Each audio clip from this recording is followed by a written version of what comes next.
It's off. Sure. I'm hearing somebody's like a little background noise there, John, so maybe you can take care of that. Yeah, before you get started, could see some of you guys tomorrow on the Nevic net? Yep. Wouldn't miss it. I'll see you there. All right. Okay. All right. So, Paul, I think the floor is yours. Toss it to me. I'll toss it to Steve. So tonight, friends and NEVIC members, the summer of Zoom continues here, and we're very fortunate to have Steve Kushman, who is a longtime president of the California Historical Radio Society, joining us all the way from California. So this is a East meets West. So even though the stations start with a K out there and most of ours start with a W, we have an awful lot in common. And I've always been a little jealous of the California group. They do a great job. They have their own facility that they're currently restoring. And I've had Steve on when I used to do a radio show from time to time. So he's full of information and stories, and he's happy to share, and he's very passionate about forwarding our hobby, which we all are, and whether that's involving getting younger members or new members, or just sharing what we appreciate with others who may have more of a casual appreciation. The guys in California are right there doing it. They have a nifty arrangement with the Bay Area Radio Hall of Fame, so they have some personalities from radio and TV in the area who work some of their events and do things with them. So it's a very active and great club. So that's another place we'll have to go out and visit. So Steve is out in their current building that they are restoring tonight, and I was extremely impressed when he said, I'm going to do a live tour of our facility. So you talk about on the cutting edge of technology. I'm just going to turn this over to Steve and say welcome to New England, and thanks very much for joining us. Thank you. All yours. It's a balmy afternoon here in Alameda, California, probably almost about 78 degrees or so. And Alameda, for those who don't know, is about, we're right across the bridge, about driving time 15, 20 minutes from San Francisco, where I live. It's an easy drive. I'm a San Francisco native. And we, as an organization, we've been around since 1974. But mostly, you know, we were a collectors club, swap meets and more swap meets. And every once in a while we put on some kind of display. And I guess that's what kept our 501c3 with us. And about 15 years ago, a new member said, you know, I think I have a line on a building for you. We were in the historic KRE radio station building up by Berkeley. We were there for 10 years. It was the building that the scenes of Wolfman Jack in American Graffiti, when Dreyfus comes up to the front door and there's the lightning bolts on the door, he goes in and has the popsicle scene with Wolfman Jack. That was our building. And we had it for 10 years, and we raised enough pledges to buy the building and the land. And that fell through because of a bankruptcy in another company, very complicated. Anyway, after 10 years of rent-free for restoring the place, we got kicked out. And this is after we amassed a collection of 23,000 items. So we convinced everybody to keep their pledges with us, and we'd go find a building. And we found this building in Alameda, and we bought it. We raised enough money to buy it, and it was built in 1900. It was the original telephone company in Alameda, the first exchange. So we went from wireless to wireless, you know, in this building. I'm gonna take myself off here and put the camera on and then see if this works. I'm going to step out into the front of the building, and you tell me if you're going to lose the signal. But this is lovely. I think we're Can breaking you up. see down the street here? This is, can you guys see that? Oh, there we go. This is lovely Yeah. Alameda, California. Oh, okay. And This is lovely Alameda, California, and we're in a mixed-use neighborhood. And come around and take a look at our building. Is it breaking up, or can you see this? You can just see it. Yeah, Guys? it's looking good. We can see you, Steve. Oh, it's breaking up now.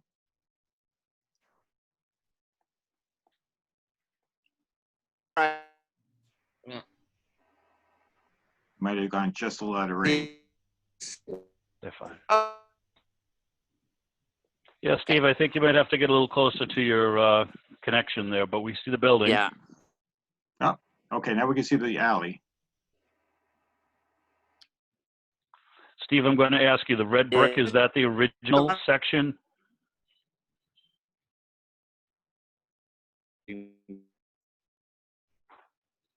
Front on it.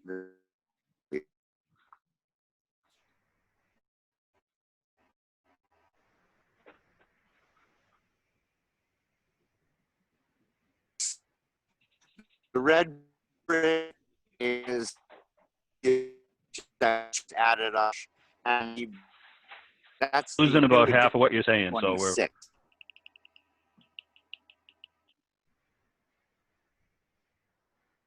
Oops, I think we lost you walked a little bit too far out the door.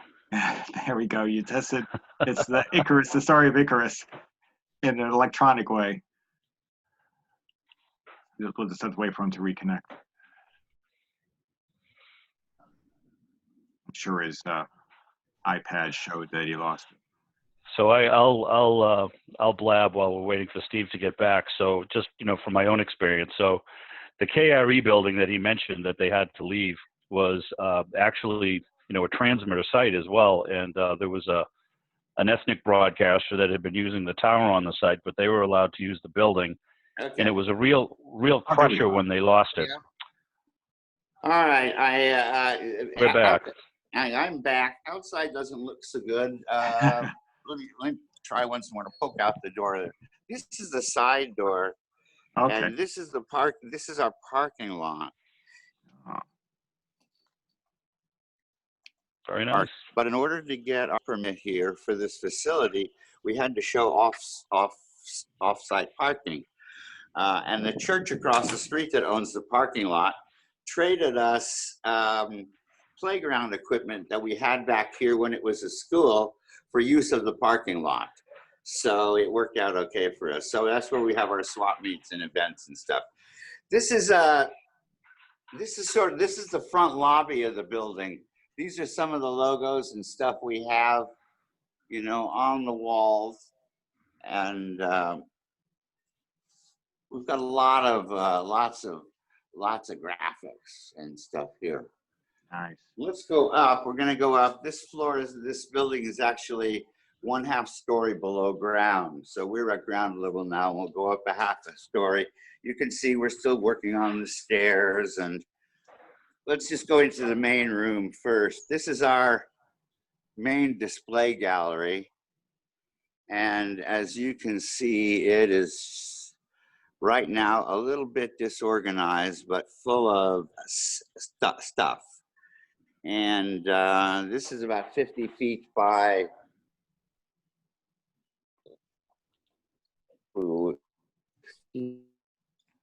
20.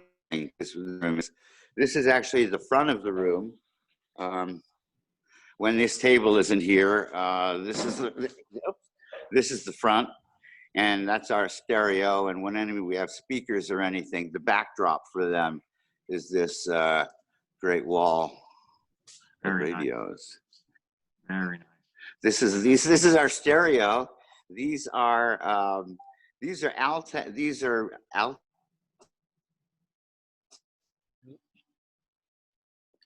theater speakers with all the components by Jim Lansing that are kind of scrolled on the components. So these are pretty old speakers, but they're pretty powerful, and they work this room very well. This is one of our stereos. We got Crown equipment down here, and Macintosh equipment. Nice. So, and that's a pretty powerful sound. We'll walk around this room a little bit. and it's really not very organized. This is the last project we're going to do, and it isn't done yet. But what this room is going to become our main display gallery.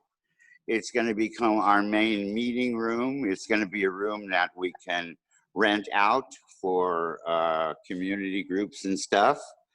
It's going to be where we build big displays and other kind of useful things you can do with a big room. This is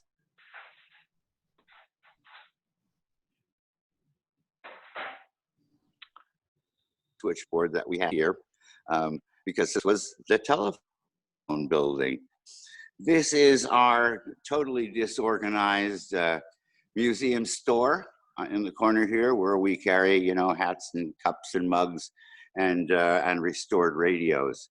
Now we're at the front of the building, and I don't know whether you got an inkling, but there was a flat front put on this building. And our plan is to remove the flat front and go back to the Mission Revival style. I can show you here.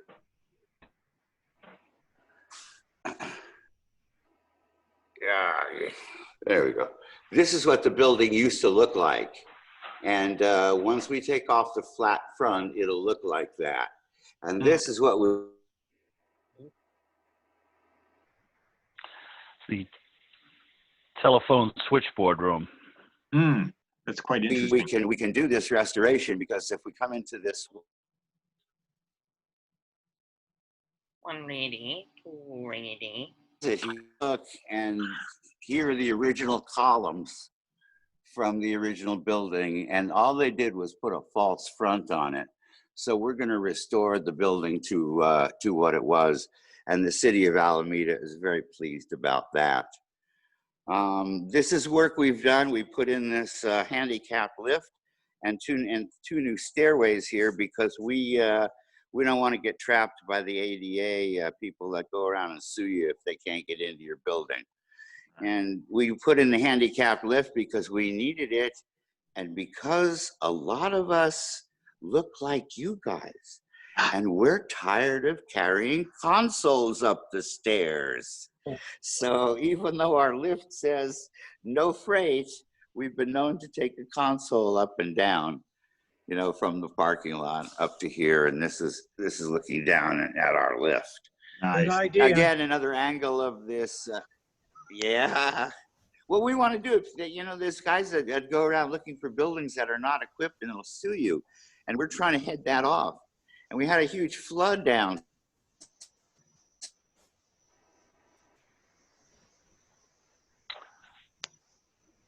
We lost your audio, Steve.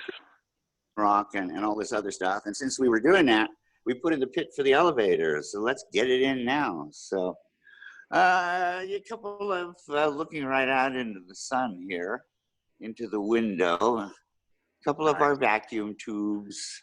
That's cool. Couple of some more of our, some more big, you know, display type vacuum tubes. The this is the Electrola R40. We went away again. Oh, you're back. The Electrola R40 we have.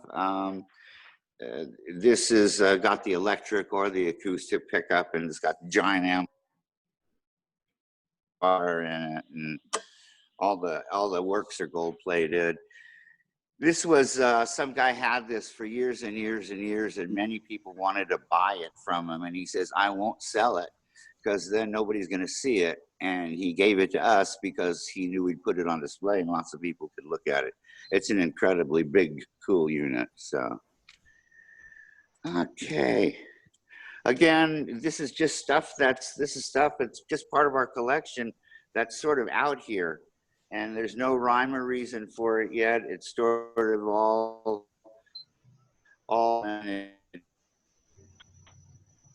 and also we're also partial to radios that were built in a lot of tiny little radio companies, you know, built in that were radios were built in the city here. Okay. What else can we show you? little Atwater Kent breadboard that we have, and everything I would say about 99% of everything you see here has been donated to us. We have a huge flat screen here, an 80-something inch flat screen that we can illuminate the whole room with.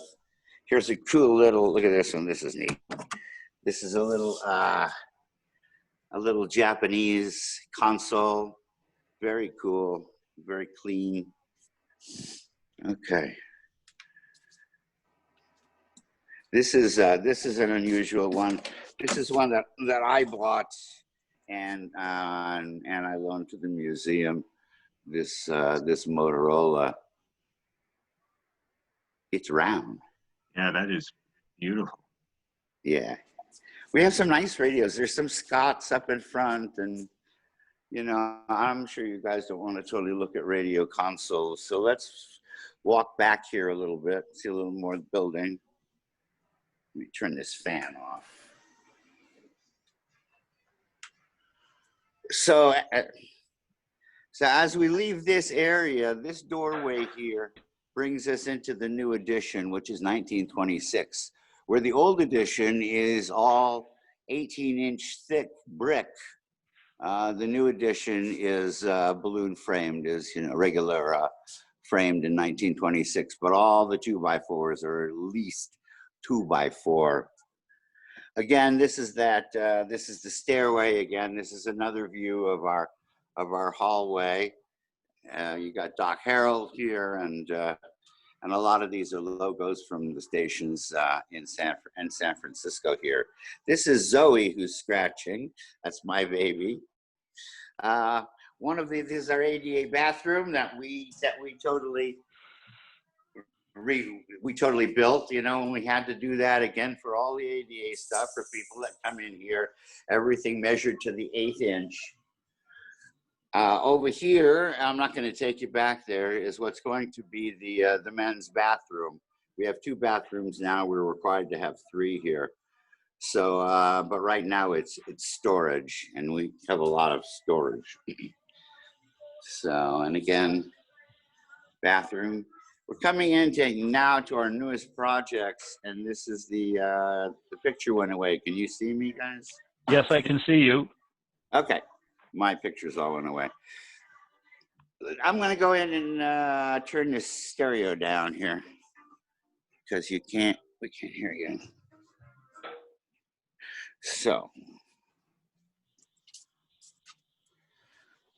So what we're going, when we go through this door, we'll be going, we will be leaping into the Bay Area Radio Hall of Fame. The Bay Area Radio Hall of Fame is one of our projects.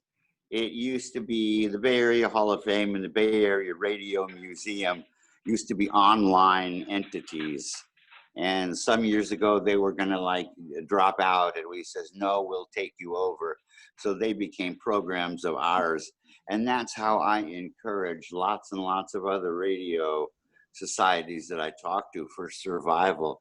Reach out to the broadcasters in your community, because we feel it's just as important what comes out of the speaker as to the process that makes it go in. So it opened up a whole new world for us of bringing new people and new interests into what we do here. So this room was nothing. I mean, this was just an empty room, and we built this room up, and we'll take a little walk through it. These are some of the stand here. These are, some radio station posters and stuff, and some radio memorabilia from radio stations. Up here is this is a famous clock. In 1968, there was a strike at the Progressive FM station here, and that clock was carried out of the building during the night of that strike. So we have that here. What is behind this window was supposed to be an archive room, but things change in the building here, and it's turned into our radio control room and audio transfer facility. what you see here is some early stuff, our Western Electric audio board, and some descriptions of, you know, what radio used to be and where radio started out here in the Bay Area. And we got an organ. We have a studio organ, which is kind of neat to hear somebody play the studio organ here. We're kind of trying to simulate an old studio here with the stuff you might see here in it. Our Hall of Fame in our other building was a whole bunch of pictures on the wall, and, you know, little plaques, and almost 200 of them probably. And if somebody new comes in, you got to make room, you got to scoot them over. It was somebody's idea, and I thought it was a good idea in the modern age here. The Radio Hall of Fame, let me get back so you can see it, is going to be on these 3 screens. And the pictures will sort of float through the screens. And then our room is set up here for a video shoot that we just did. Generally, this couch sits over here, so you'd be looking up at the screens like this. And you'll press a person's name you want on an iPad, and that person's picture would fly full in the middle screen. His biography is going to come up next to him, and his audio is going to play. So that's for all of the people that we can get audio for, you know, for the Hall of Fame. What else can I show you here?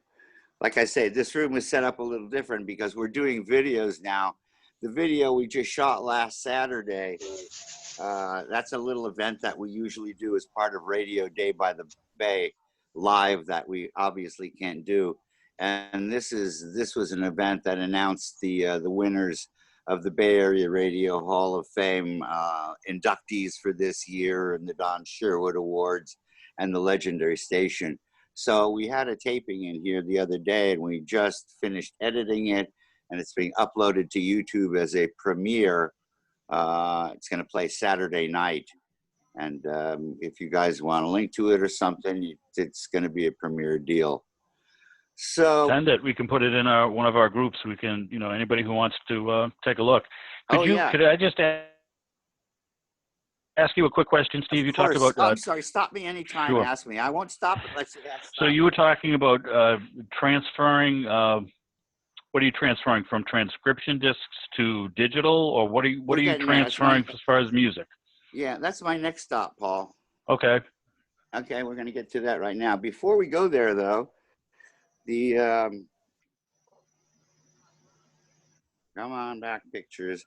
If you can see pictures there, the 2 red lights are the tower top from KJAZ in San Francisco, and we got the tower top beacon before they moved to Candlestick Hill. So I wish I could see. I'm going to power this thing up. What you're looking at here is one of the 2 original NBC Ranger Tone chime machines. This is serial number 2, and this one lived in the San Francisco West Coast Radio City for NBC at 420 Taylor Street and at KPO. And there was one here, and there was one in New York. And it got to the point where, you guys know the whole story, where they started out with the chimes with the announcers and the little things, and they can never get it right and everything. And they standardized them but Ranger came up with this machine. So we were lucky enough to get number 2. I think there are only 3 of them now that exist. And this is number 2. It was in San Francisco. We refurbished it, got it working. We built this base for it, and we have a plexiglass top. We just took it off because of the shooting. And I moved my hand here, and my pictures stopped. Hold on a second, guys. I want to make sure you can see this when I press the button. Okay, I press the button.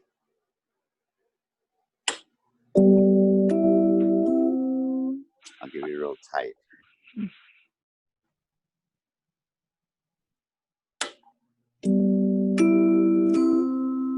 That's very cool. Great.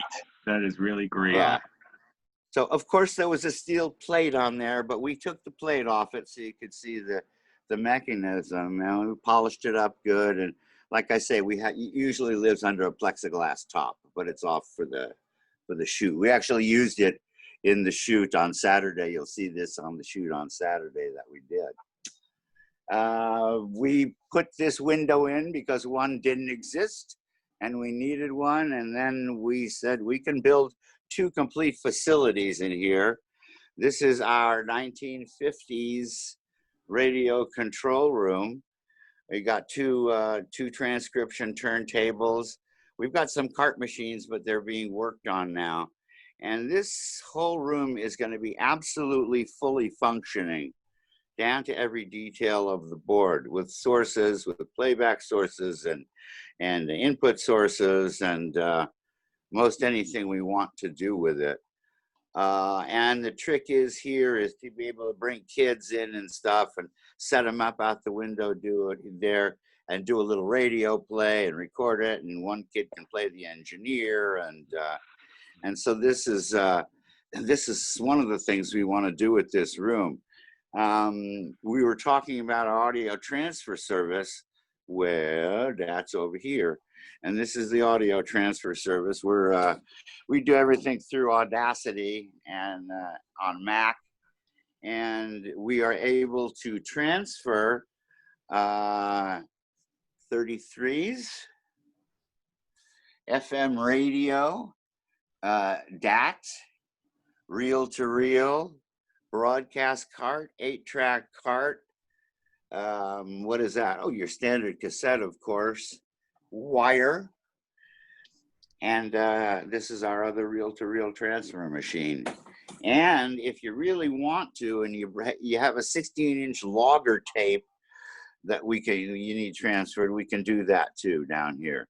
So that's our new audio transfer. So not to mention that this turntable, as part of this setup here, this turntable is shared by here and is shared by the audio transfer facility. So, and we have a lathe up here in case you want to cut something new. We have a little recording lathe. So, It's a shame that nice. the company that makes Yeah. those acetates burned down late last year, earlier this year. Apollo Masters. Didn't hear about that. Where was that? I don't know, it's somewhere in California. I forget. The whole hear place about it. burned. The place that makes the actual lacquer acetates. Oh, boy, I bet you that was a good fire. Yeah, from what I've heard. Too bad. Very unfortunate. Yeah. So this is another one of our, our simulated broadcasting racks, but everything will work. And yet another one where we've got our civil defense and simulated transmitter controls. If you had a remote transmitter, there's a Mosley there. And this is something that I don't think anybody else has got. This is our Collins transmitter. I'm going to turn some of these lights off here so you can see this. This is a Collins transmitter. You guys, everybody probably recognizes it. It's in really good shape. We wanted to fire it up in here, but just to light the filaments took a 25 kilowatt transmitter or something. It's something big, and it was going to heat this room up tremendously. So, and a dummy load would heat this up tremendously. So one of our guys did this. Watch now. I'll turn it on and watch inside where there's no glare. Well, anyway, you'll see it. Okay. Oh, there's always a master switch somewhere, isn't there? All right, here we go. Let me turn off all the lights. Okay. There you can see the simulation of the tubes. And then I'll turn on the exciters down below. Whoa. And there are the exciters. And for right now, since we don't have a line going into it, we've just got it mic'd up. So when you talk, the exciters move and the meter moves on top. So but it looks pretty authentic. Yeah. And so it's you know, we're pretty proud of that. And then of course when you turn it off, everything dims down very slowly. So Very cool. this is the kind of volunteers we have around here that can do this kind of stuff. That's And awesome. this is getting professionally wired with diagrams and cable lengths and route and wire label. This is getting professionally done. We've drilled holes in the floor here, and downstairs I'm running cable trays underneath. So all of our cabling goes down and comes back up. So that's what's going on in here. And we have our standard Western Union clock, which is up and running and synchronizes itself what it's supposed to, and is fully functioning and properly working. That's great. Yeah, I got Our vintage on the air signs. That's awesome. Any questions at this point? Steve, just in general about the club, how many members? We hover around 400 members, and that's nationwide, worldwide, or whatever. I'd say, and we have, you know, up until the troubles started here. Saturday was our regular volunteer day, and on a regular volunteer Saturday, every Saturday, we have, I say, between 15 and 25 volunteers here. You know, working on whatever, on floors, on the building, on radios, in the shop, wherever. And unfortunately, that can't be done right now. I would say there are 400 members. I would say in the area of people that are really active and come to the place and do the work on a semi-regular basis, we have a core of about, I want to say about 35. So, and you know, most as usual, most retired, most without hair or with white hair. So this is our, I'm not going to make any excuses for it. For those of you who have shops and benches, I'm just going to show you. This is our shop. Hold on a second. Let me turn the fan off.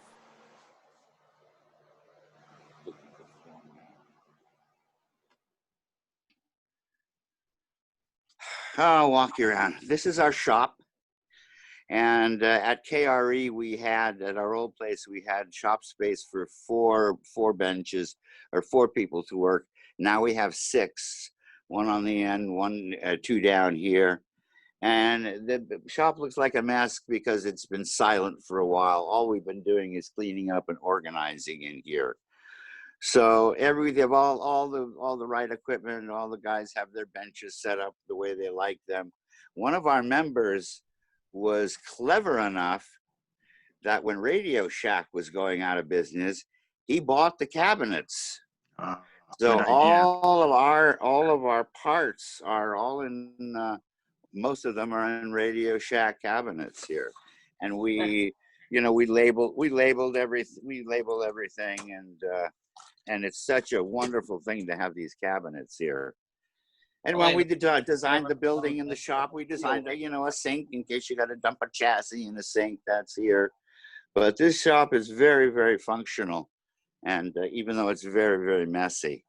So, now, Steve, can I just ask you, is that for equipment that will be, shown, displayed, played in your facility, or do you guys ever do, like Fix Your Radio Day? Do you invite people in? You do like a workshop seminar or something in there at all, or? All of the above. The shop is used to repair radios for our collection. The shop is used to repair radios for resale. The shop is used for teaching. And one of the most popular things we do here is the radio clinic. And if you're working on a set at home or something and are having a problem with it, you come here and you'll stand next to an expert. You guys will fix it together. You will learn. And generally, there's 3 or 4 people watching this process. And that's real popular. So that's what we basically do for the shop. And of course, we allow people to work on their own projects here. But so we do everything we can with it, and it works out very well. We just are trying to work on the neatness problem. So that is about all on this floor. Does anybody have any questions about what they've seen so far?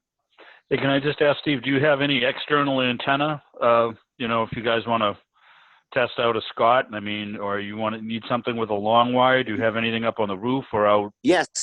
Yep. Oh yes, we have a full antenna system, and it comes here throughout the building. I mean, I don't know if you can see some of the panels that we've got put in here.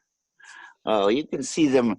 You could see way in the back there that we have all the way this wiring comes in here. We have access to all that stuff. Excellent. So we have the antenna access in here. We have the antenna access downstairs in television also. Very nice. We're going to get to television in a minute. So again, this is where we did a bunch of remodeling when we came in. Even though this is the newest part of the building, this was deemed to be the weakest part because it was wood frame and there was no plywood or anything. So when we first came in, we had this whole back of the building retrofitted and earthquake retrofitted with plywood and braces and all these huge metal things. So the back wall's new, the side wall's new, the windows are all new in both of these rooms. And, the stucco is new on the outside. We had to put in this new stairway here because the old one was a wooden one, and now we had this steel stairway put in, all up to specs and everything. This is our backyard. We're lucky to have a backyard. And since we're in a residential neighborhood, you see this sort of line in the concrete there that I'm pointing out. That is the center line of this block. And every lot on this block ends at the center line. But because this was a school at one point, they were required to have a certain amount of extra space for a playground. So the property behind this one, behind the tree there, sold the school this part of the lot 50 feet more years and years and years ago. So when we got it, we got a lot that's 50 feet deeper than anybody. And what's nice about this is when everybody's healthy, as part of our Saturday volunteer thing, we have lunch for everybody out here. We have a kitchen, and we all sit together out here and have lunch, and it really, really, really is nice. It's our oak tree. Very messy. Our trees are very messy, but we're lucky to have them. When we came, here, just this green little shed existed, which it turned around, which was the garden shed. But we had this concrete pad cord. It goes from here all the way across. And then we built this building. It was a kit, actually. It's 12 by 32 feet. And you wouldn't believe where the parts are made. They're made in the United Arab Emirates. So anyway, we needed a shop. And now we have a fully bona fide wood shop. And we have everything in here one could want to do any kind of woodworking project, as far as radio cabinets and also, of course, all the building and stuff we do for the building. Everything was donated, including the wonderful jet table saw. And this is the only thing we bought because we really needed one. The one we have was crapping out, so we bought this nice DeWalt saw. But all the tools have been donated. Everything you see has been donated here. All the electricity you see, just pointing out some of it. This is the shed, remember? So it all had to run all underground to get out here, and all the electricity is done throughout the entire building. Has been redone and modernized by one of our members who is a retired electrician and just did it for us. So it's all up to code and it's all been inspected, and that's what's going on back here. The benches were built by our people, and I mean, This is so cool. These workbenches were all built by our guys. One of them has since passed away, but the other one's still with us. You won't believe this. Okay, what am I looking at? Okay. Everything is lighted.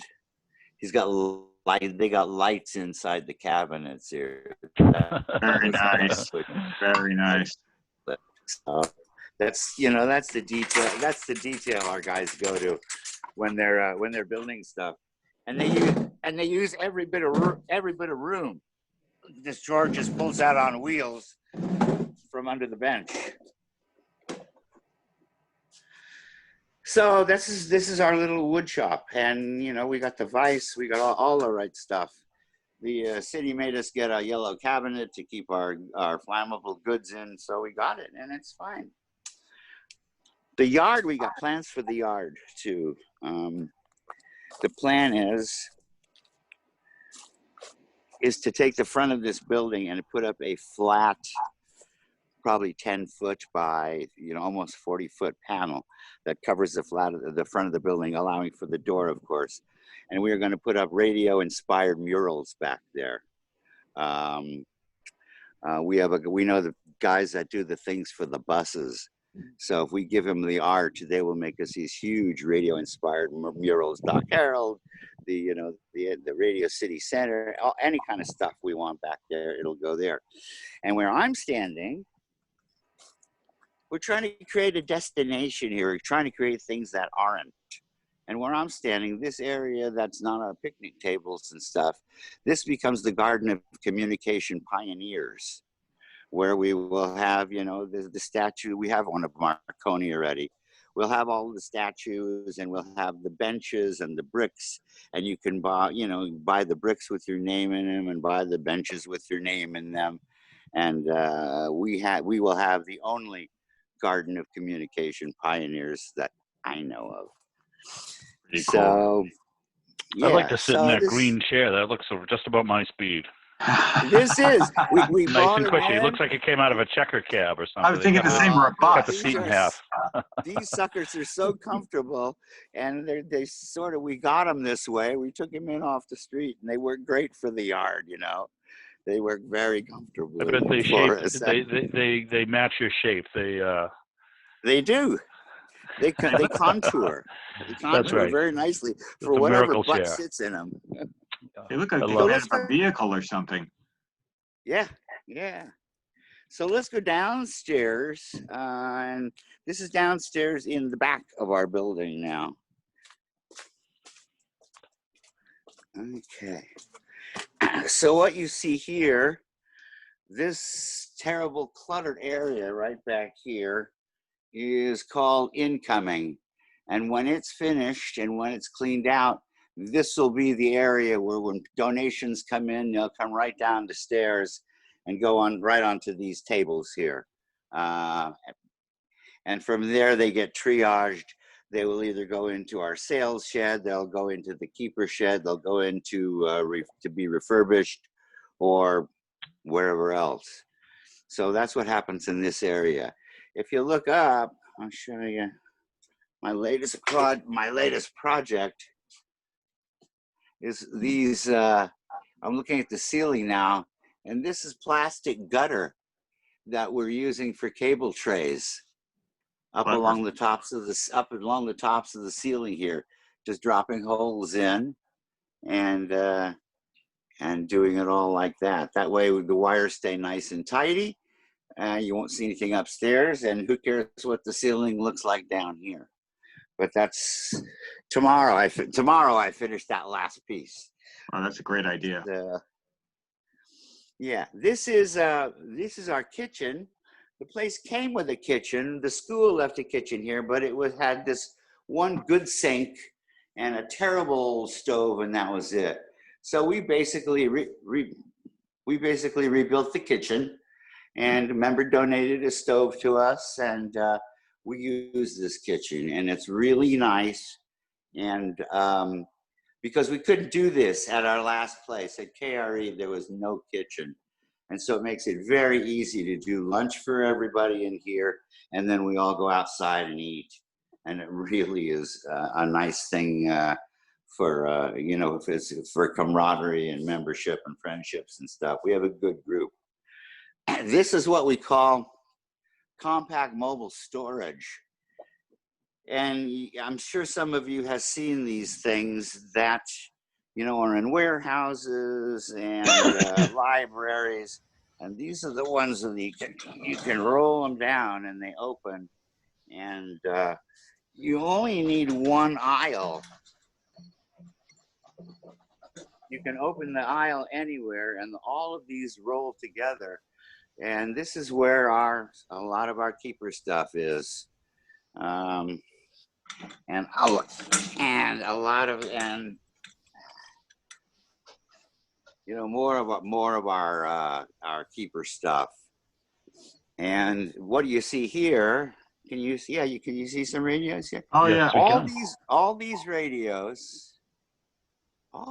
these radios have been restored, refurbished. They either all have Bluetooth or they have a wire so you can plug your phone into them. Those radios and all these radios have all been refurbished, restored, and are ready to go. The problem is, this is one of the ways we make some money for the group, but the problem is, can't do any events this year. Yeah. The Alameda Antiques Fair that we usually go to, canceled. The Pleasanton Street Fair we go to, canceled. That is the problem. So we're stuck with all these things until we can have events again. We're trying to sell them slowly on our classified page, but some of these radios, you know, the collectors don't want, and we used to throw them into the landfill, some of the modern 50s and, you know, 60s junk. Now they want them. Now the young people want an antique that they can put in their kitchen and play their own music on.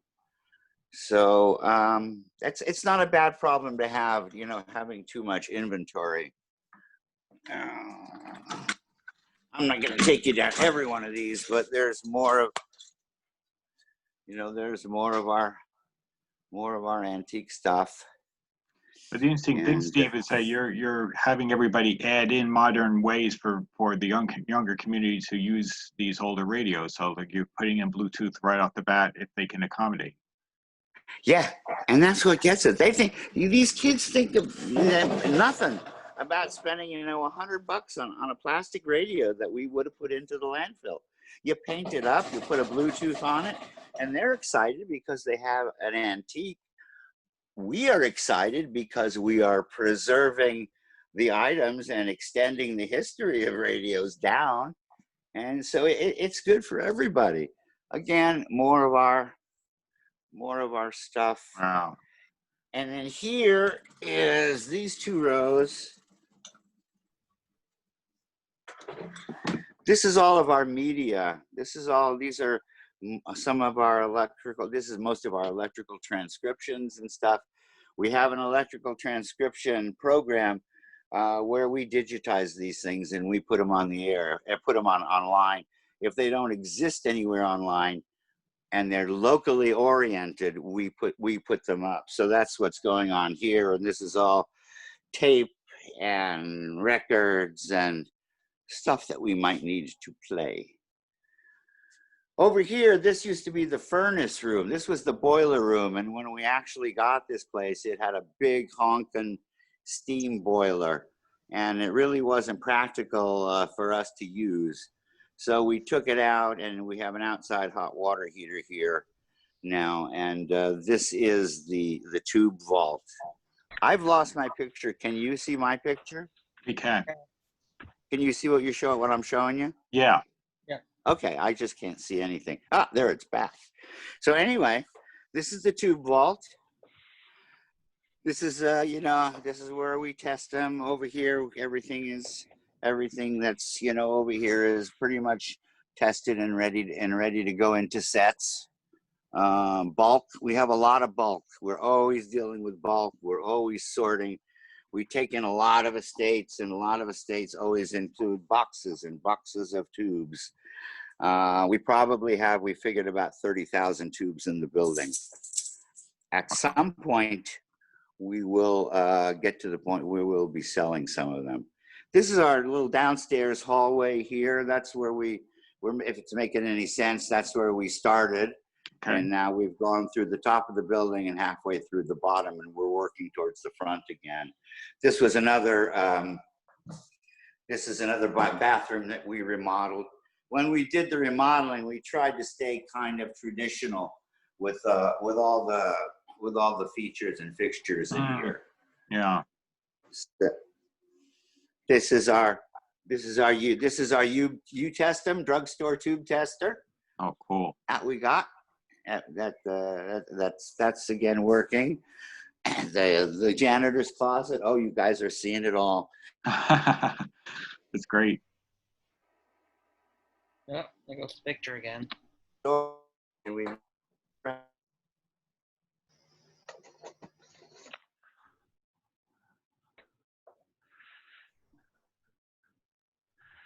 might be having a little bandwidth trouble there, or I don't know where you're getting your signal from, Steve, but you froze up.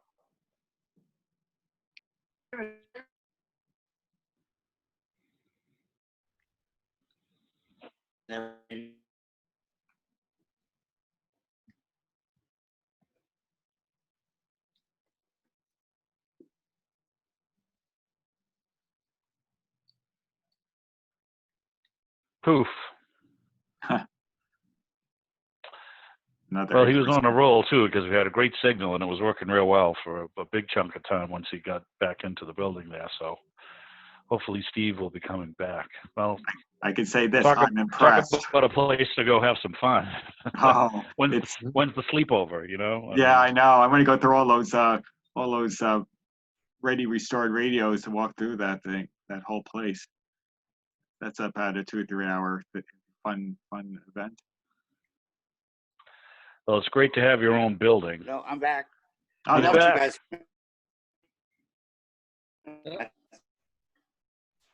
I'm back. I don't know what happened here. I didn't even move much. Okay. As you went in the room, the picture just W6CF.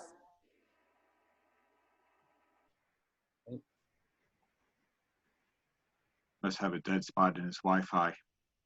Yep. Let me see. I may be right between the Wi-Fis. I tell you what I'm going to do. Can I Can I leave and come back? I'm going to switch to the front Wi-Fi. I'll be right back. You go right ahead, Steve. Okay. I'll be right back.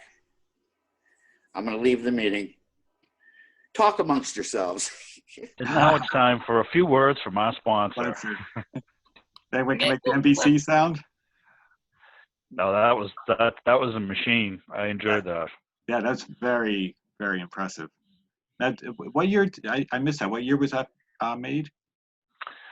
I do not recall a specific year, but I have a feeling that was a little bit later in the 30s. I'm going to take a guess. There's an interesting story of, they use those primarily for, I guess, time breaks, but they also had some extensive, they have a set of signals that would mean certain things.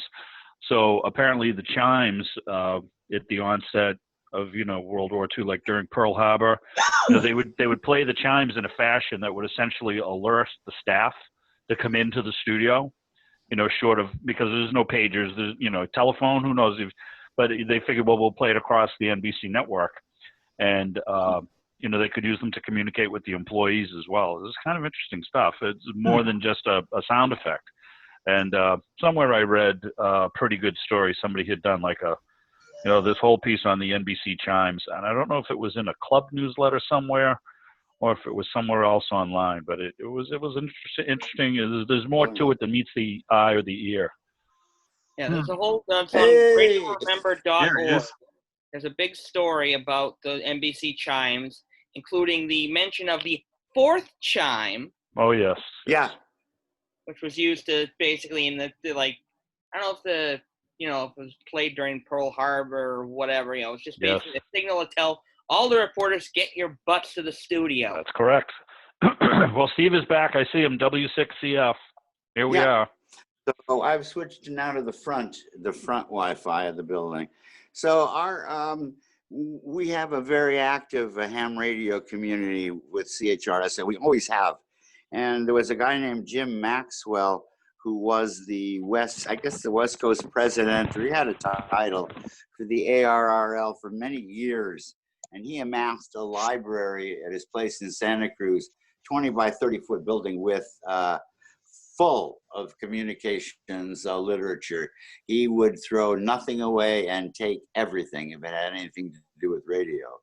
So when he passed, we got most of his library, which we're going to go into in a little bit, and we got his call sign and his rig. So his call sign was W6CF, and we have that. And this is our active ham radio station. And you can see it's full of some really nice gear. Oh yeah. And you know, we built this room. We built this room from scratch. I don't know if I'm gonna get closer so you guys can see these.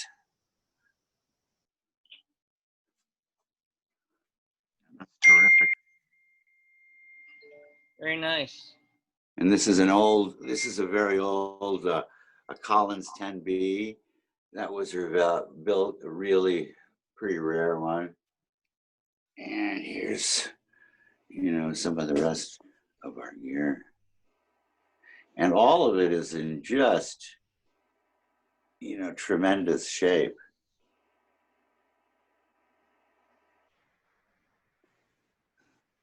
So yeah, the hams are very, very active and always have been with CHRS.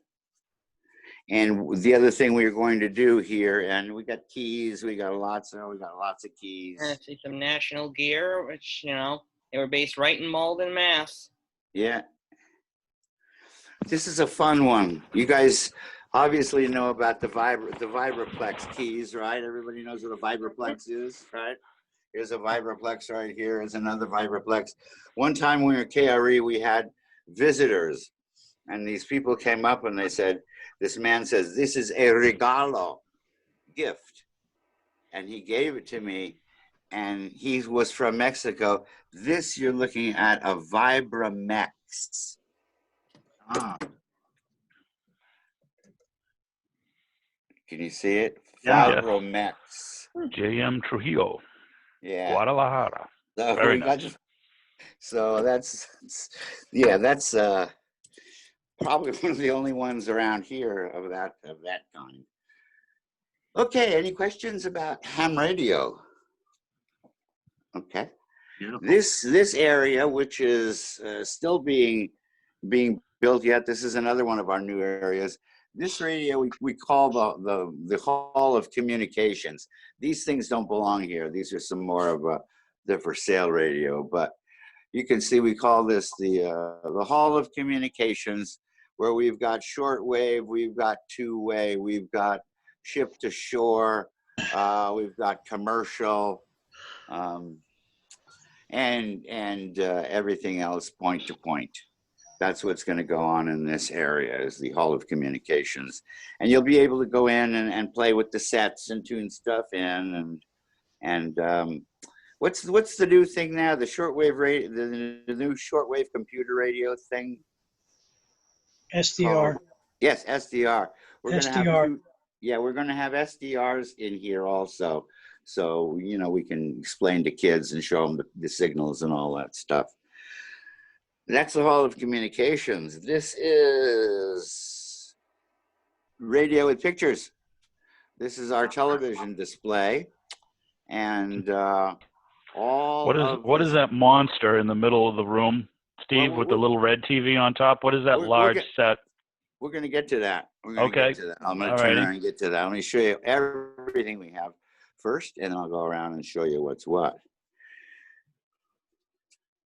First, we have like the king. First, we have like the king of General Electric projection TVs from the late '40s, with you know 100 bands on it and everything you could want. And of course, it's a projector, and it works. Everything works in here.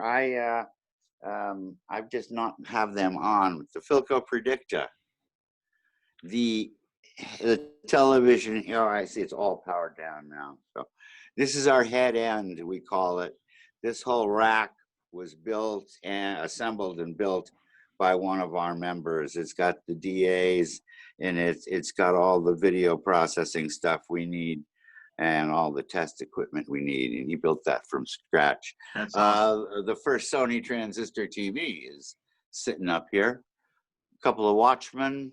The round tube. This is an early round tube RCA. This is the 3-inch Pilot TV. It works. This is the Safari, and this is a Scepter. What's that? Something we show stuff on. This is the Heathkit color TV. This is the other Zenith Porthole, and this is the Admiral. This is the biggest piece of bakelite ever pressed, and it took a 2 or 3 story 100-ton press to press the bakelite into the form for this set. That's what I've heard. This is the 1929 Western Television Corporation mechanical scanning disc TV that works. And this really was radio with pictures, because there's the standard Crosley radio that I was using to pick up the signals. And apparently in the late 20s, they were experimenting, sending TV signals over the AM band between the stations. And so they were using this Crosley to pick up the signals, but because of the bandwidth, they could only get 40 lines in. So when this thing's operating, it's pretty clunky looking. Yeah. This is the Dumont Royal Sovereign, 1951-52. This was the largest black and white set ever made. It's got a 30-inch black and white round picture tube. Is it still intact? Pardon me? Is the vacuum still intact? Wow, that is rare. Yeah, the head end isn't plugged in, but I would make out. Yeah, it's not fired on now. But yeah, it's working. You know, it's got the metal back end and everything. Yeah, it works just fine. You know, and these TVs were only affordable by, you know, if you had a hotel or you were very rich. And when we went and picked up this television at a small house in Alameda here years ago, it was in like a bungalow. And as we moved it across the living room floor, the whole room shook. So very heavy set. And this was just another little nice set that we have. And usually we have this giant oil-filled magnifier screen in front of it, but it's not right. It's not there right now. So this is TV, and we have a lot of folks that are interested in it. We have a nice subset of collectors and historians who are interested in television. This, and I'm sorry for the mess. This is going to be our conference area here, where we'll have 2 8-foot tables here for our conferences, and we can take those tables, fold them up, put them against the wall, and set about 20 chairs here, so that we can hold a small class or a small meeting in here. And a lot of the stuff down here is, we're looking. Don't you love this shot? Yeah. Nice contrast. Yeah. So, our federal with the satellite dish up there. And I'll leave it to our guys. A lot of what's here is you know, it's the older stuff here. The wireless stuff is here. This is one of our great sets, the Metrodyne with all the Egyptian stuff on the front of it. Beautiful. Yeah. That's a beauty. Yeah. So we're lucky. We have a lot of nice things. This was Uncle Al used to build crystal sets in Oakland here, and this is something that he built, which was a little advanced for him, and he called his Mellotone. But you notice this is a functioning. Where is it? This one. This is a functioning knob. This one does nothing. If you look on the inside, all this was built to match the functioning knob here. This is just for show. Huh. Crazy stuff. So yeah, this is and Uncle Al's. Wow, So very interesting. and we have a this horn. This was an old old wireless they call it a telephone speaking what is it? It's the loud speaking telephone, they would call it. And this was the speaker that was used in Mare Island Naval Station early in the century.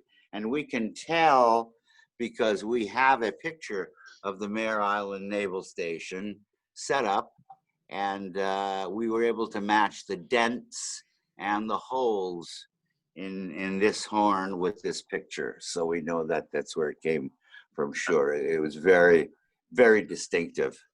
That's great. So, yeah, okay. This is the downstairs in our lift. I don't know if I'm still making a picture. Yes, you are. Here. You're fine. Okay. Oh, I think I still making it. This is our lift.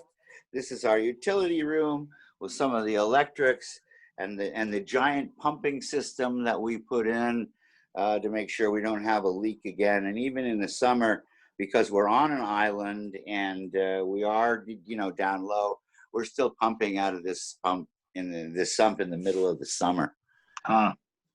Okay, this is our library. We believe it's probably the large. Something's going on in the building today because I keep flipping on switches and breakers below. I think it's from the heat. Well, we don't need lights for here. This is our library. We believe it's the largest communication library west of the Mississippi. Here we have all these. Here are all novels, with something about something radio related, and all these radio or war or related stuff. That's what we have here. In this section, we have lots of books on broadcasting. Over here, we have all of the full series of all of the collector's books for collecting radios, you could ever want. And we come down here, and then we start with, I'm sorry the lights went off, but we start with the magazines, and we have a full collection of many of the antique radio magazines and popular electronics and radio craft, and going way, way back, and they've all been, neatly filed. Fantastic. Again, these radio craft,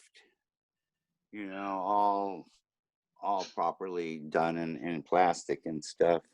Again, still, we have lots of magazines, so lots of those. And then when you come over here, we have the proceedings of the Institute of Radio Engineers, starting really, really early. Here's the 1930s, the 1920s, and we have the sets of the IRE going down into the late 50s. And then as we start back here, the rest of these shelves are devoted to ham radio. Lots and lots of ham radio stuff back here. Lots of it. And the radio handbooks, we got all that stuff. And then we come back to the QSTs. We have the full set of QSTs going back to the original one in 1915. So, and again, more ham radio stuff. And, that's about it. And here's a bunch of CQs. And that's our library. And occasionally somebody will be doing research, and they'll come here and they'll want to poke around the library and get some information, and they do. So I don't think there's much else I can show you except this. Now is he a member? That's that's my dear girl Zoe, and she's 11 and a half years old. And Zoe is everybody's friend. she's got a lot of friends over here. So I don't think I can show you guys any more stuff. Oh, I can. I'm not going to open just more.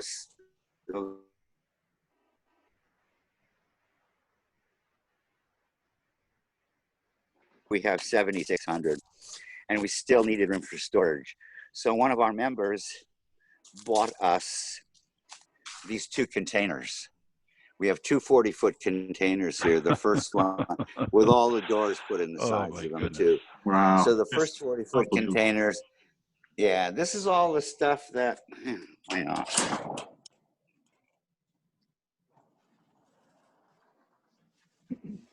This is all this stuff we don't have the heart to throw in the landfill and is for sale. And we try to put it, you know, give it to the next collector, give it to somebody who's going to appreciate it, sell it. Well, this container is full. The next container is more of our keeper stuff, just like you saw in the rolling storage downstairs, but those are keepers down here. So we have 80 feet of storage here. Unbelievable. It's not enough.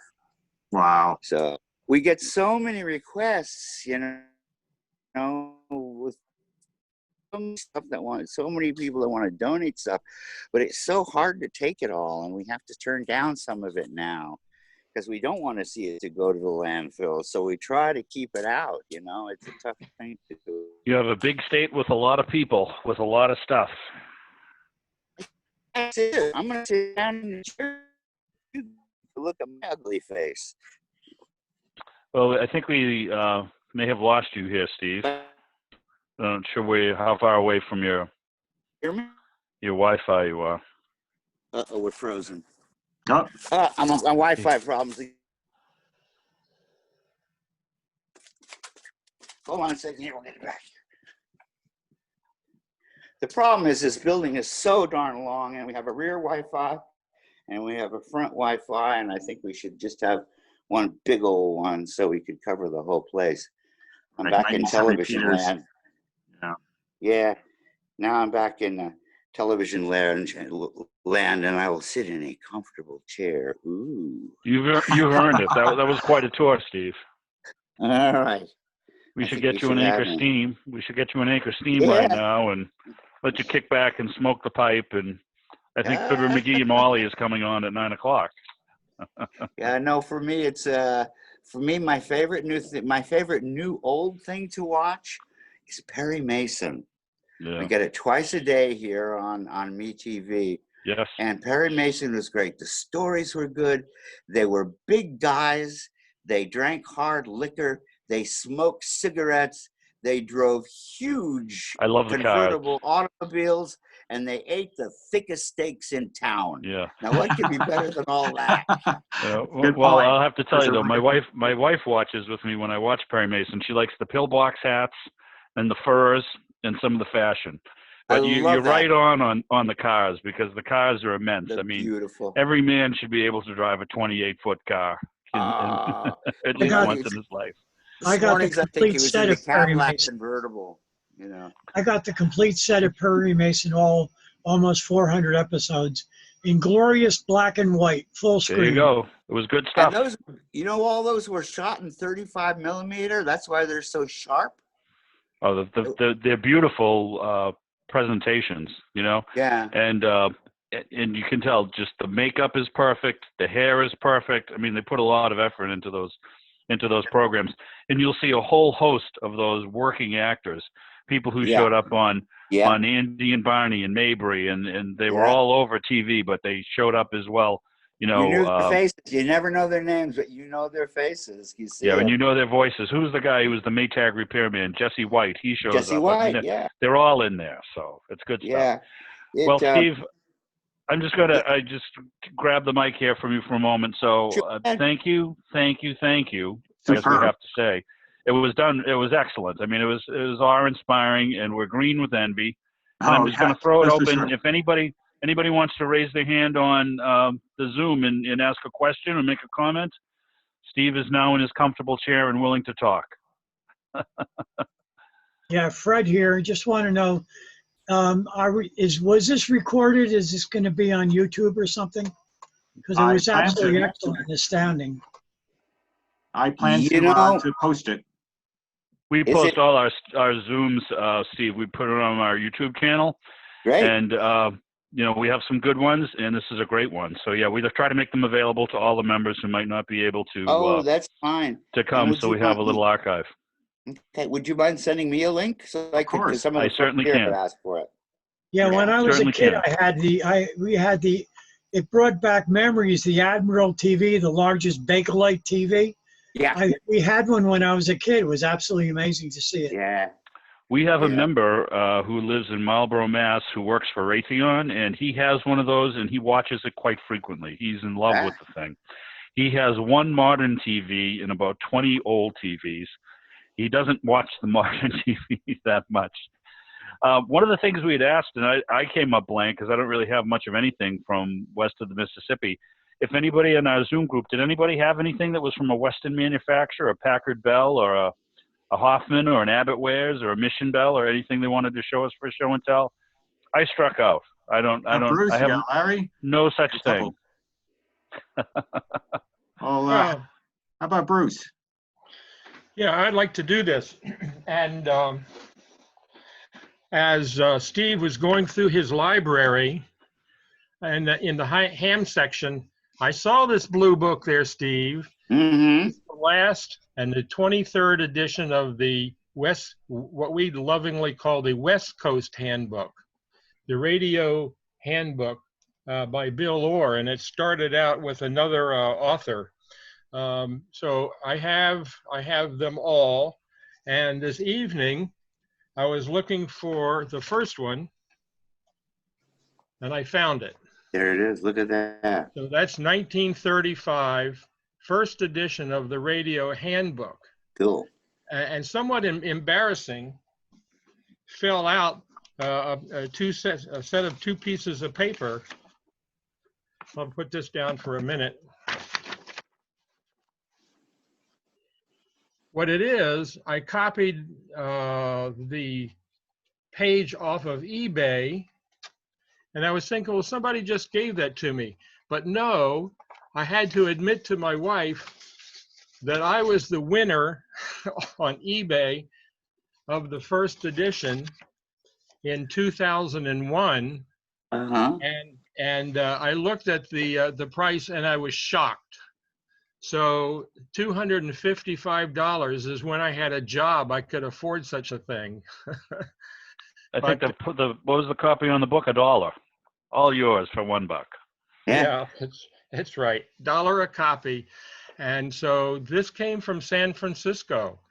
So this is my contribution from All right. for the West From the Coast, West Coast. way out here in Vermont there, Steve. That's where I'm from, Middlebury, Vermont.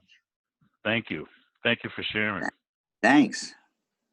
I've often thought about buying one of those, even if it's just a cute little Packard Bell 5 or 6 tuber. I like those stationized sets, if nothing else, to get me into some of the history of some of those stations. You know, I like the way they had all the call letters on them and all. And they weren't a bad little set either. I guess they were pretty good. No, and they made a AC/DC lot set. of them. You know, We just don't see much of that back east. You know, it's kind of a little different neck of the woods out there. Anybody else have anything they'd like to show or a question to ask Steve? Here. Go, I do. Larry. Or Jim. Jim Go ahead. Liguri. Okay, yes, can you hear me okay? Yes. sir. Okay, yes. I worked in San Francisco for 4 years. I bought my first color television there from Hoffman. And I was living in Belmont, just south of San Mateo. Mm-hmm. And I still have the original service information for that Yeah, too. All right, Jim. To the club too. that's great. Thanks, Jim. What Okay, year? What year, Jim? 1966. And he had a Yeah.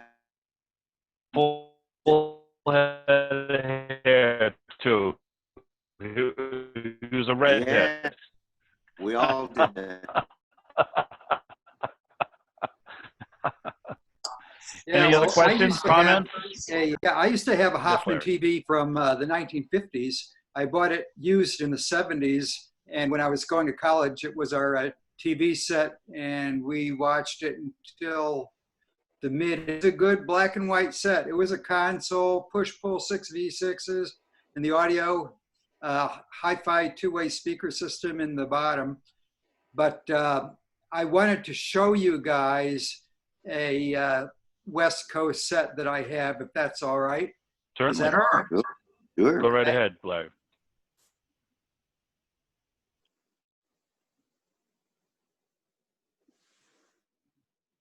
Larry, you ended up getting muted.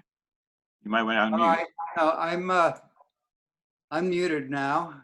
Now now we hear you fine. Yep. No, I just wanted to select the screen. All right. So, all right. Do you see that? Not yet. No. Huh, what am I doing wrong? You have to share maybe? Yeah, you have to just in the middle part of your window, the share screen icon, and you just have to pick the right window. You have to, it'll allow you to choose the window. I've already done that. That's right. I've enabled share screen, so we should be able to. I envy your naughty pine, I'll tell you that. Here it comes. There we go. There you go. Patterson. This is Los Angeles set, I think, right? That's something I have not heard of. Yeah, ditto. Larry, is that from LA? Do you know? Larry, you might be muted, maybe. I'm unmuted. Okay, there you go. Can you hear me now? Yeah, we just have any Yes, audio Larry. for the moment. Okay. Is that a Patterson from Los Angeles, Larry? Well, they were all made in Los Angeles. I see. I don't know the history of this set, except that's where it started out its life. And that's mine. The picture's kind of dark. I just took that this afternoon. And this is maybe a better picture. This is not my set. This is from the Fred Hammond Museum when that was a thing up in Guelph, Ontario. He had one, and I saw this picture long before I acquired my radio, but I fell in love with it. I'm a sucker for Black Wrinkle. And this is what Raymond Moore has to say about it in his communications receivers, the vacuum tube era. So the years it was manufactured was 1933 and 34. Back then it cost $70.25. A lot. 4 bands, bottom of the broadcast band through 21 megahertz. Let's see, 10 tubes, used the 2.5 volt heater tubes, with the 59 in the output, 57s, 58s in the RF section, etc. But it's a nice radio. It works great. I listen to the local hams on AM with it, as well as AM broadcast. Seems to be in great shape too, Larry. Yeah, it's in really good good shape. Let me switch back to that picture there. Yeah, Hey, we're still stuck on your Patterson 10 receiver. If you're sharing another screen, we haven't seen that one. So now, oh, really? Yeah, Yes, sir. Yeah.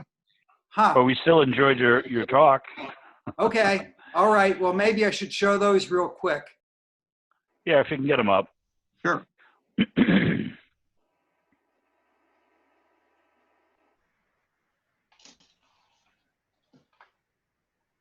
Hey, Larry, I have a question for you. It's Steve.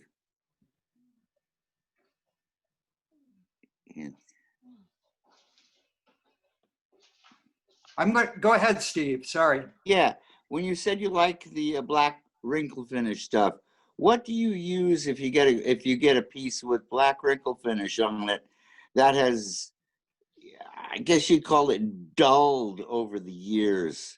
What do you use to bring that richness back?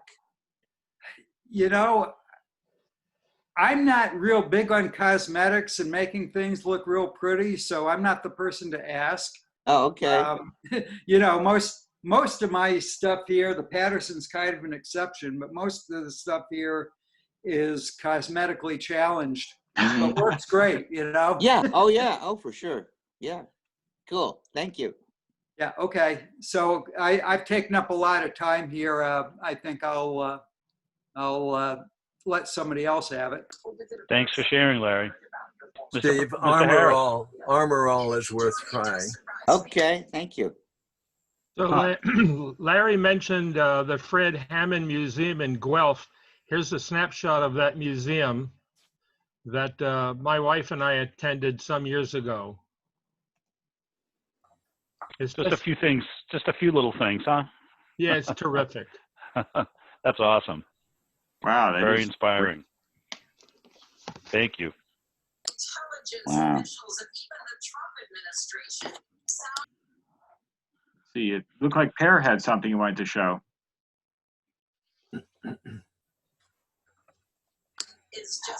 Pear, did you have something for us? Maybe not. Pear, we can't hear you. I'm going to try to unmute you, but I can't. Pear, if you're talking, you're still muted. I can try and mute them. All right, see what I can do here. Well, you know what? While you're trying to get him on, John, anyone else with a comment or something to show from the West Coast? Yeah, this is Bob. I wanted to Hi, make Bob. a quick comment. Yes, sir. Hi. A few years ago at our March show, I bought a radio. It was an AMRAD 4-tube, 4-knob TRF, and it came with a ribbon, and I think you may be able to see it. What a prize. Oh. That ribbon at one of our ancient swap meets, probably, or shows. Well, it's the ribbon. I know I've got my virtual background on. 1988. I'll read San it to Luis you. Obispo. All It's right. California Historical Radio Society, That's Regional them. Meet, San Luis Obispo, March 26, 1988. That was, we And used to have First events. place. Yeah. Oh, cool. We used to have events. CHRS used to have events with SCARS, the Southern California Antique Radio Society, and we used to have Central Coast meets, and that's where that was in that time. San Luis Obispo. Thank you, Bob. That's where our Central Coast meet used John, to be. I saw you had Pear there, and he seemed to have some type of a radio that he would like to share with us. Yeah, can you hear me now? Yeah. Here you're back. What do you got there? Okay. Well, it was mentioned that Gilfillan radios were made Yes. west of the Mississippi. They certainly were, I Los believe. Los Angeles. Here I have a Gilfillan radio. It's just new enough that all the tubes are octal tubes, except for the tuning eye. And it has 8 tubes plus the tuning eye. Goes from broadcast band up to 20 megacycles. And I have not yet dared to plug it in because the power cord, I like to keep. That may be a good thing. Yeah. But there comes a point where one has to be a little careful. That's it. So that's about it. That's Thank cool. you for sharing that. Thank you, Pear. You're welcome. You know, you'll see Gilfillan, I'll see Packard Bell. You know, once in a while, you know, they'll pop up. I'll see Hoffman occasionally, but that's really about what I see back east. So this is kind of neat to see some of these things that are a little bit off the beaten path. Anyone else have anything to share or a question? I have something, George. Yes, George. How are you? Yeah, fine. I'm gonna just quickly share my screen here, and Okay. and I want to do this. And I collect you know, some of the posters that were radio related, some of which are the stations, some of which have to do with radios, but this was one from the West Coast, I believe. Sharp. I don't Nice think cat. it is. It is because our West Coast station was in San Francisco, at least, was KGO. KKGO was somewhere in the West, but it wasn't San Francisco's California. KGO. No. No, we're not in California. Okay. Well, So never mind, as they say. But it's okay. It's west of the Mississippi. That's all right, George. You know it's west of the Mississippi. I just It'll be thought it nice was to a find out the story, but that's a very sharp. I love that cast. That's pretty cool. Yeah, it's a good looking. Cats and radios show up, you know, with those stratospheres. They used to put the cat in the It's middle true. there. And, very nice, Anyways. George. Thank you for sharing You that. bet. That's a nice piece. I like that. Okay, Mhm. thanks. I'd put that on my wall. It's better looking than my cat. Mm-hmm. Kind of a rat bag I've got, but in any event. Any other takers? We're getting kind of close to wrapping up here, so just throw that out there. Gary? Yeah, I think Gary, yeah. Can I share my screen? I got pictures. I didn't want Sure. to pick it up. Go ahead, Gary. Right there. Share. Okay. This is Oh yeah. Oh, Harrison. Pearson Delane Oh, wow. PR15 receiver, vintage about 1937. And there's a connection with this receiver with Patterson. Carl Pearson was the engineer, and he worked for Patterson. And this has started to be developed under when he was working for Patterson Radio. They ran into Patterson ran into financial difficulties, so he bought out like the communications division, which included this receiver. So he went into business with business partners. That's the Delane part, but the partner's name was a little bit longer. Delane was a shortened version of his name. Easier to say, and it fit on the front of the radio. That's pretty cool. That's a nice looking set. Yeah, it's interesting. It's actually got about 15 tubes. It has this thing here. I don't know why that looks like the way it does. All that is like a knob with a decorative head, not a knob, a screw or a bolt with a decorative head that's supposed to be there, I think. Anyway, it's got 15 tubes, like 2 RF stages.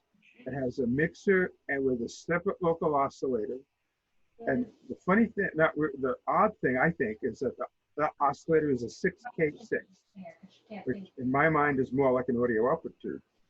But it's what they use. They have 2 IF stages. They have the usual detector, first audio. They got 2 6V6s and push-pull audio output for 15 watts. And they had about a 3-tube circuit for like a noise silencer. I didn't look through it enough to really see it work, but I had a substantial circuit for like a noise limiter.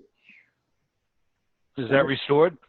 No, I've never plugged it in. I bought it like maybe 5 or 6 years ago. And I actually A winter project is what it looks like you got there. Yeah. It's a beautiful dial. It is nice.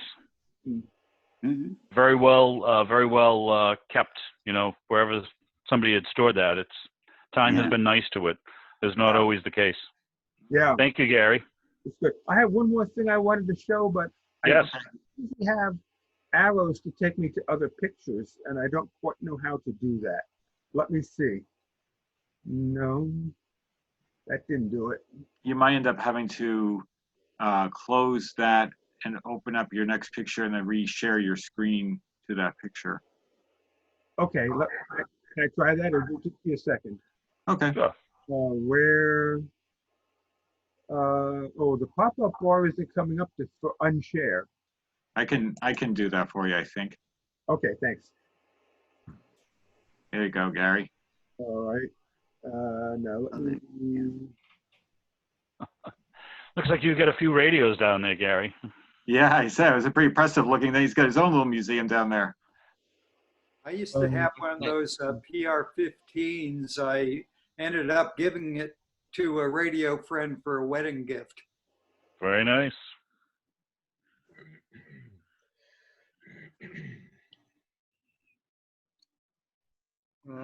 Okay, I think I'm back now. Yes. Yes, you is. This other guy. Oh, the Pearson Delane and the Patterson, they were actually both built in the Gilfillan factory in Los Angeles. Interesting. the reason is Gilfillan, I hope I'm saying that right, Gilfillan, yeah. They had all the patents to build for the circuits that Patterson and Pearson Blaine didn't have on their own, but they could as long as the radio was built in the factory that owned the patents, it was okay. This also is from the Los Angeles area. It's a Gonset, and this FL it's unusual. It's an FM converter. It's like it's about 1959. Deluxe. And if you remember FM converters from the 1970s, I do. This is about 10 times the volume of them. This used tubes that had 12 volts on the plate, the space charge tubes, and there are 7 of them in that cabinet. Very nice. It's like a 4 by 5 inches at the front and probably about 6 to 7 inches deep. And the tube lineup was they have an RF stage, mixer, offset mixer, 2 IF stages, I think a limiter detector, and the 7th tube was like a little AM broadcaster that generated the 800 kilocycle. It came set up from the factory 800 kilocycles to go into the AM radio. This radio is still set for that. And beauty. It modulate that and it play in the AM radio, just like the 70s. It's interesting. It almost looks like it could mount in a car almost, just its style. Yeah. Was it meant to go in a car to convert an AM, or was it meant to go with a Gonset communicator and give you FM on your commercial rig? You could do that. There's no reason why you couldn't, except it does run on 12 volts. That's a car. Yeah, it's a car. Yeah. Filaments are 12 volts. The plates are 12 volts, so there's no real power supply in it. You see this here, the red car antenna, you would unplug it from the AM radio, plug it in the back here. Yeah. This would go to the car radio. Mm-hmm. That looks cool. I do have the finish is very nice too. Yeah, it looks a little better in the picture than it does in real life. Well, thank you, Gary. And just one more comment. This is your switch for AM, FM, and this is your tuning. And it's a little different here, and you can't see it from the picture, but if you push in, there was a switch. It turned the AFC off. So you can take them dead on, and then when you let go, it pulled out and put the AFC back on. That is AFC in that year. That's pretty impressive for that age. Very sharp. Wow, thanks for sharing. Neat stuff. Wow, you're welcome. Okay, I don't know why the unshare is not coming up here. No problem. Got it for you there, Gary. Thanks. You bet. Thank you for sharing. It was great. Oh, you're welcome. Happy to. Paul? Yes. Who's? Steve. Yes, Steve. I don't know if your group is interested, but I send out a weekly newsletter, and it's all about what's going on with CHRS. Yes, I get it. Okay, but would the rest of your crew there like to get it? Well, that might be interesting. I think everybody would be interested. It probably the very least we should share a link between CHRS and NEVIC, and you guys can kind of take a look at what's going on in our end of the world too. But you know what? I will leave that with John and you. If we have a way we could maybe post that somehow on one of our pages, and rather than have to have everybody subscribe, maybe you could send it and we could throw it up once a week, and people wanted to check it out, they could click. Sure. Yeah, what I do to some groups, I will send it in the Northwest group. I think I send it to one person there, and then he redistributes it. We have a little talk group. We have an IO chat group, so we could put it in there, and everyone would get a shot at it. Thank you, Steve. And we have an archive. So what I was getting to is this evening and tomorrow, I will be putting out a link to that video we just shot on Saturday. You might be interested in viewing that. Yes, we would very much like to see that. About 18 minutes, and it features Bay Area broadcasters and gives you some other idea of what we're up to. Well, we have a lot of folks who just due to the situation around here are home and have time on their hands and would love to see it. Yeah, so that's and great. Good idea. Good idea. And if anybody wants to just get on my list, it comes just for me. And it doesn't, there's no spam. All you need to go is go to our webpage, chrsradio.com. Down the bottom of the page, it says email, subscribe. Put your name in there. It's locked in. They only come from me, and you'll get a report every week about what's going on in the West. Thank Oh, you. that's great. Now, how do you send? You just send a link, or do you send like a PDF file? No, you just type your email address into the box and press go, and then it goes automatically into my list, and it goes nowhere else. That sounds great. What is it? chrsradio.com? Yeah, you can go chrsradio.com. The official address is California Historical Radio Society.com, but chrsradio.com will get you there too. And like I say, it's right down at the bottom corner. Once you do it, I try to put up different stuff. It has, pictures about what's going on at the building here and who's doing what. And I also send out the bald letter. I don't know if any of you Yes, we're familiar with that. We've been getting that. He said that fella has some excellent links in there. Yeah. I got to see a Gruno radio in a dirigible. So I mean, for it, that in itself is worth taking a look at the bald letter. Hey, Steve. Yes. Steve, this is Fred from Lake Apacon, New Jersey. I'm a member of NEVIC, also a member of New Jersey Antique Radio Club, and we might be interested as a club to get in touch with you and maybe correspond. Okay. Well, my email address, I can just give it to everybody right now. It's very easy. It's Steve, STEVE, at chrsradio.com. Well, we ran a little over, but this was a program that I'm sure is worth running a little over. So, Steve, thank you again. And you know what? Maybe we'll have you back on sometime. We're hoping to continue our Zoom because it's been a very worthwhile enterprise for everybody. And we've had a great time with it, and we've seen some stuff we wouldn't normally see. So even when all of this is behind us, it's something that we should be, running with. It's a great way to get in touch with other clubs. And we're so very happy that you could spend a little time with us tonight. It's nice to get to see you. Glad. I'm really glad. And next time you guys have a board meeting or a Zoom meeting, next time we have a board meeting or something, I'd like one of you guys, your president or your board chairman or whoever, to get on with us and keep us, filled in what you guys are doing back there. Well, we'll see if we can find a suitable windbag to come on. I don't know where we'd find one. I think Adam had a quick parting comment here, so we'll let Adam get his 2 cents in, and we got to wrap it up, Adam. Thank you. I was just going to finish up the comment I was making earlier about that company that makes the lacquer blanks for the records. Yes, sir. Apollo Transco.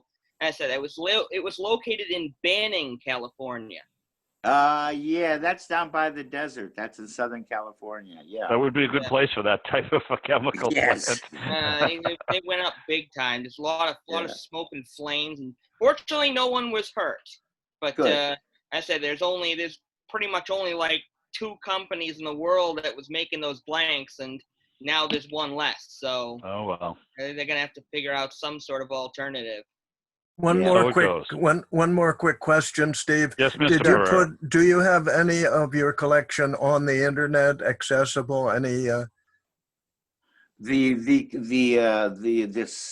museum collection? Yes. Not really. We really do not do that. I'll tell you exactly what's going on. We have not had a collections manager ever, and it's been kind of piecemeal. And we finally put together a collections management team, and they're going to go through and catalog everything and do all the right stuff. And once we have our catalog together, I'm sure we'll have it up on the web. But right now, all that's up is, tours. And, I did this tour for you guys. And when we get the building a little farther along, I'm going to do another tour when some more things are finished. So, but right now, the collection's not up per se. Thank you. Will be though. Steve, many, many thanks for indulging us. That was great. And I'll send you an email with the link to the YouTube and other things we can sync up. Thanks again, pal. Very good. Thanks, everybody. Take care of yourself out there. Thank you. Thank you very much. Everybody keep well. Yeah, you too. Take care. Thanks, everybody. Thank Bye-bye. Have a great evening. Yeah, see you, Tom and Bruce on the net tomorrow morning. See you tomorrow night, morning. guys. Yeah. Thank you. Bye-bye. Thank you. Bye, Bye everybody. now. Thank you, Paul. You're welcome. See you guys later. See you guys. Good night, all. Good night.